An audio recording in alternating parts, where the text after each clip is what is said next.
Maar hierdie wet van die Here is volmaak om ons te verkoop. Dis my troos.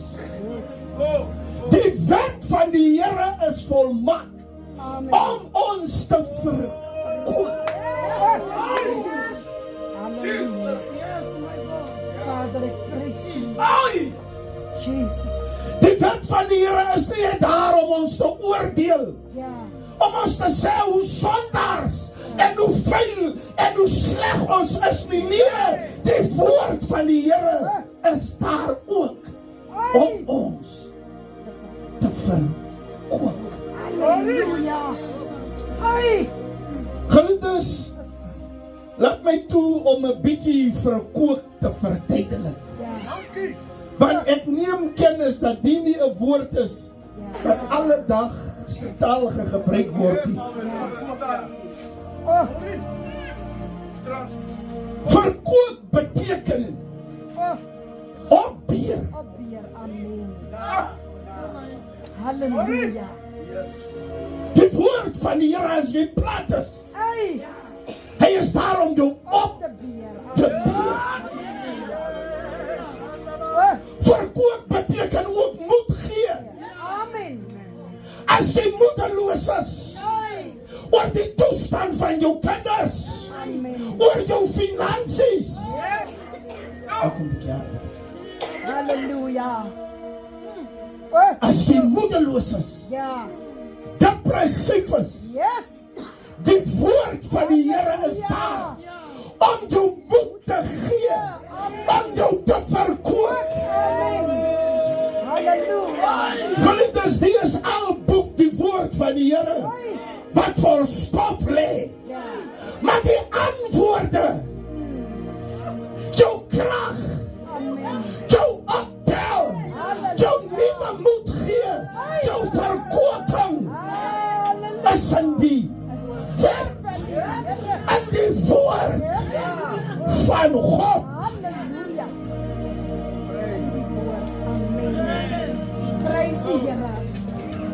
Halleluja.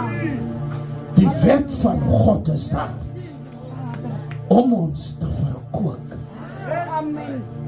Verkoop beteken ook versterk. As dit dood is, dan het ons niks wat ons kan voorhou as net die woord van God. Van God is volmaak. En as ons wil sy volmaaktheid sien en die kennis van God, dan gaan ons na die woord van God. Want dit is al boek wat ons kan versterk, verkoop, optel, moed gee.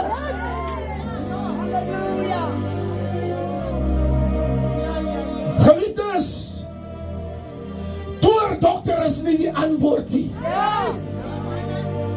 Die antwoord is in die volmaakte boek. Verkooping beteken ook herstel. God is daar om jou reg te maak. As jou hart gebreek is, God is daar om jou te verkoop, te herstel deur die woord van God. Geliefdes, mense dink dat ons loop kerk omdat ons heilig is. Mense dink ons hou vas hier die mic omdat ons reg is. Mense dink ons bly by die Here omdat ons sterk is.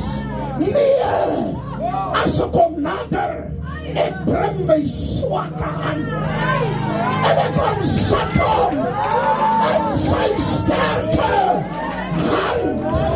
As jy my sien by die voete van die Here, is omdat ek swak is. Dis daar waar ek krag kry. Dis daar waar ek moed het. Dis daar waar ek my vyand in die oë kan kyk.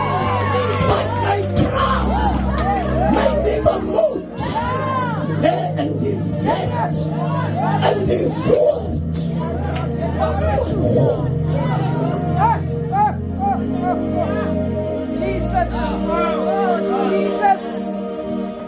Halleluja.